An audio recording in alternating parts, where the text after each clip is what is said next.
그러나 이 모든 일에 앞서 사람들이 너희에게 손을 대어 박해야 할 것이다.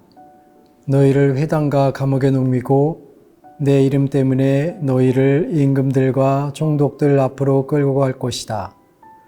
이러한 일이 너희에게는 증언할 기회가 될 것이다.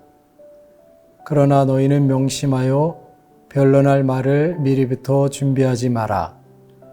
어떠한 적대자도 맞서거나 반박할 수 없는 언변과 지혜를 내가 너희에게 주겠다.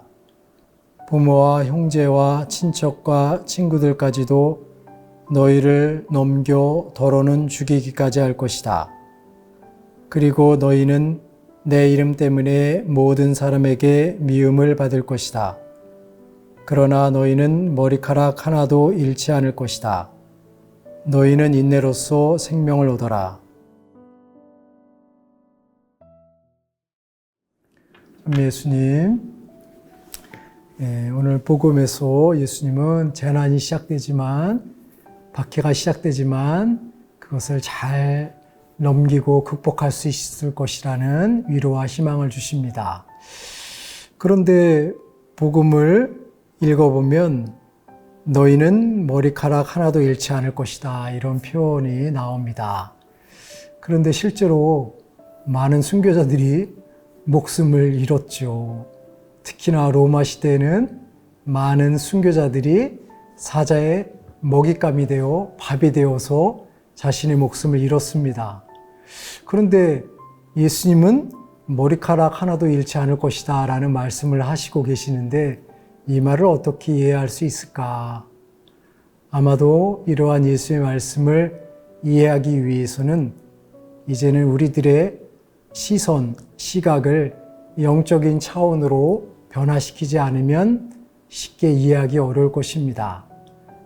즉, 예수님은 이러한 위로의 말씀을 통해서 현실에서의 많은 어려움들이 있지만 그 어려움들은 어려움으로 끝나는 것이 아니라 부활의 삶을 통해서 완성될 것이라는 것을 암시하고 있습니다.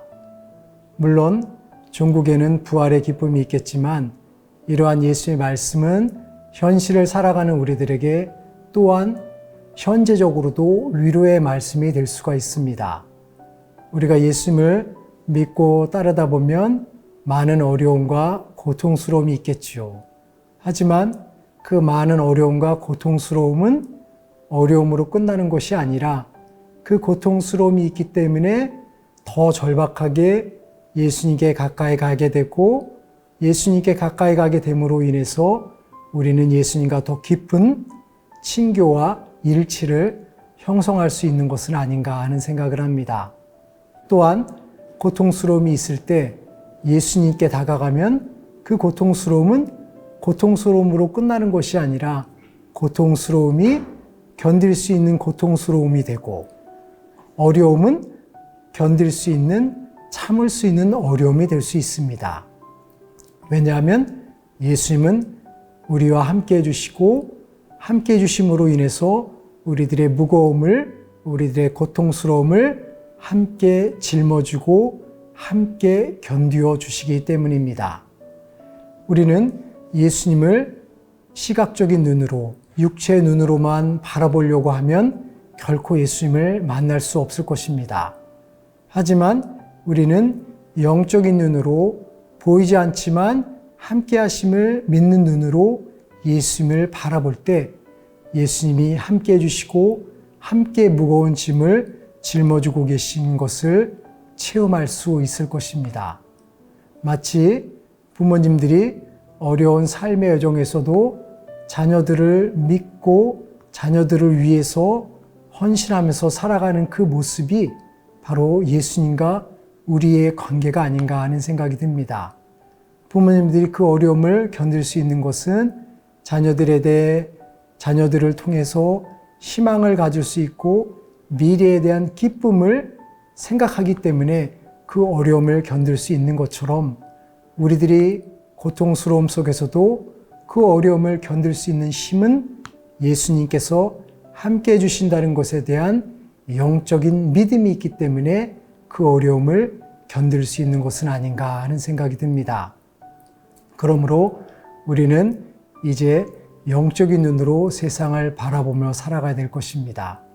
눈에 보이는 것만을 바라보면서 세상을 살아가는 것이 아니라 눈에 보이지는 않지만 하느님의 역동적인 힘을, 하느님의 끊임없는 활력을, 예수님의 도움을, 예수님의 사랑을 느끼고 생각하며 살아갈 때 우리는 영적인 세상을 살아갈 수 있을 것입니다.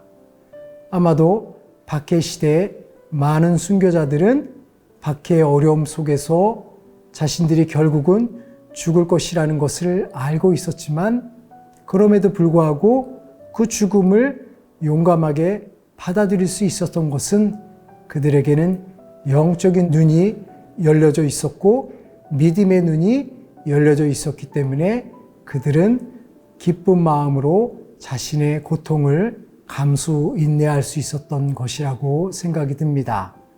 그러므로 우리가 세상을 살아가기 위해서는 세상적인 눈만이 아니라 영적인 눈, 보이지 않지만 움직이며 우리와 함께 하시는 사랑의 영을, 사랑의 성령을 발견할 수 있는 눈을 가져야 될 것입니다.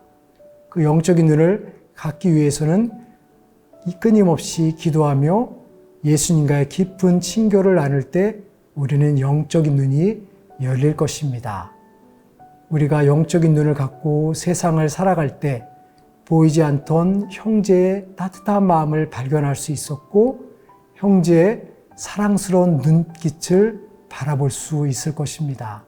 그러므로 보이진 않지만 이제 우리는 영적인 눈으로 영적인 마음으로 세상을 살아가며 우리들에게 다가오는 그 어려움들을 기쁘게 받아들이고 수용하며 인내로써 생명을 얻는 삶을 살아갈 수 있으면 좋겠습니다. 감사합니다.